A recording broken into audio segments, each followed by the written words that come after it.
जिस गांव के लोगों ने आपको इतनी सेवा किया, इतना सत्कार किया, इतना भगत किया, उसको फैल जाने के लिए कहा, बिखर जाने के लिए कहा, और जिस गांव के लोगों ने आपको पानी तक नहीं पूछा उसको कहे कि खुश रहो, आबाद रहो, जहां वहीं पड़े रहो। तो उनका जानते हो क्या जवाब था? उन्होंने कहा कि अच्छे लोग फैलेंगे तो अच्छाई फैलाएंगे और बुरे लोग फैलेंगे तो बुराई फैलाएंगे। तो मैं इस स्टेडियम के, इस फील्ड के माध्यम से मैं आप सभी साथियों, नौजवान साथियों को मैं कहूंगा कि आप पूरी दुनिया में फैल जाओ, आपका नाम पूरी दुनिया में फैल जाए। और ये कोई अतिशयोक्ति नहीं है, न कहने की बात है। आप ही के जिले से दो ऐसे प्लेयर हैं जो आज इंडियन टीम में खेल रहे हैं, शिवम दुबे और जायसवाल जी, और इतने अच्छे तरीके से खेल रहे हैं। आज हम लोग का जो उद्देश्य है, संगठन का उद्देश्य है, और संगठन का उद्देश्य जो है शिक्षा, चिकित्सा, खेल, समर्पण, सेवा और हर जाति समुदाय के लोगों के साथ जो है मिलजुल कर काम करना, उस उद्देश्य को पूरा करने के लिए आज यहाँ पर काम हम लोग कर भी रहे हैं, और जहाँ जरूरत होती है वहाँ भी करते हैं। पहले लोगों का मानना था, पहले के लोग जो कहते थे कि पढ़ोगे लिखोगे तो होगे नवाब, खेलोगे कूदोगे तो होगे खराब।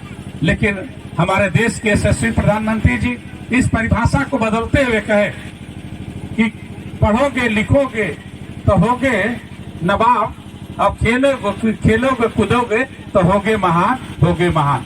दोस्तों, जिस परिवेश में, बदलते परिवेश में हम अपने को आगे बढ़ रहे हैं, उसी तरह जो है तमाम बीमारियों का भी हम लोग सामना भी करना पड़ रहा।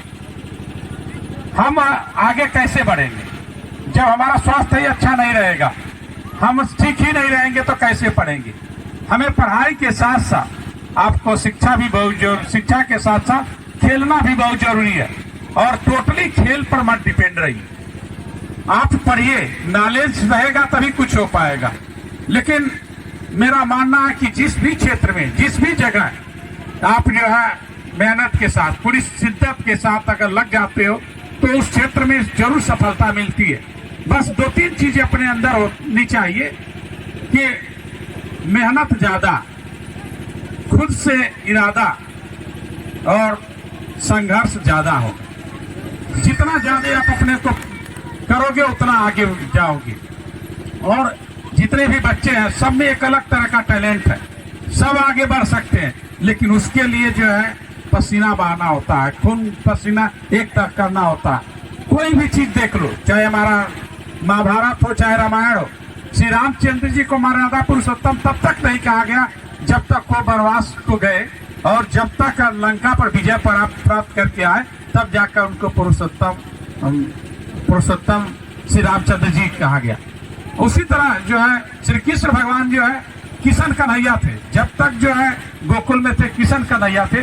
जब महाभारत खत्म होने के बाद, पूरी खत्म होने के बाद, तब जाकर उनको श्री कृष्ण भगवान कहे। क्योंकि जब हम अपने कंफर्ट जोन से आगे नहीं निकलेंगे, हम अपने जो है आराम तलब की जिंदगी से आगे नहीं जाएंगे, तब तक हमें किसी भी चीज का सफलता नहीं पाएंगे और हम महान नहीं कहे जाएंगे। आज सचिन तेंदुलकर की हम बात करते हैं, सचिन तेंदुलकर भी आप ही जैसे बच्चे रहे हैं, शुरुआत होगी इसी तरह छोटे छोटे क्रिकेट खेलते खेलते, लेकिन उसके प्रति उनका जो लगन, मेहनत, परिश्रम और लक्ष्य पर एकदम ध्यान, आगे बढ़ने के लिए अपने लक्ष्य पर ध्यान रखिए, एकदम मेहनत करिए, खुद पर विश्वास करिए, ऊपर वाला आपका खुद ही मदद करेगा। और इतना मेहनत करिए कि आसमान भी कहेगा कि तुम वहीं रुको, मैं आ रहा हूं तुम्हें सलाम करने के लिए, तब जाकर सफलता मिलती है। और अपने किस्मत को कहिए कि मैं इतना परिश्रम करूंगा कि मैं अपने तकदीर को बदल दूंगा, और परिश्रम से ही अपनी तकदीर को बदला जाता है। आज साथी जो भी आज फाइनल में पहुंचे हैं, कोई जीतेगा कोई हारेगा, लेकिन इस चीज को अपने दिमाग में कभी मत रखो कि हम हार गए वो जीत गया। जो जीते हैं साथी उनके लिए भी कहना चाहूंगा, जो हारे ही साथी उनके लिए भी कहना चाहूंगा, जीत के खातिर जुनून चाहिए, जिसमें उबाल हो ऐसा खून चाहिए। ये आसमां भी आएगा जमीन पर, लेकिन जीत की एक गूंज चाहिए, जीत की एक गूंज चाहिए। हवाओं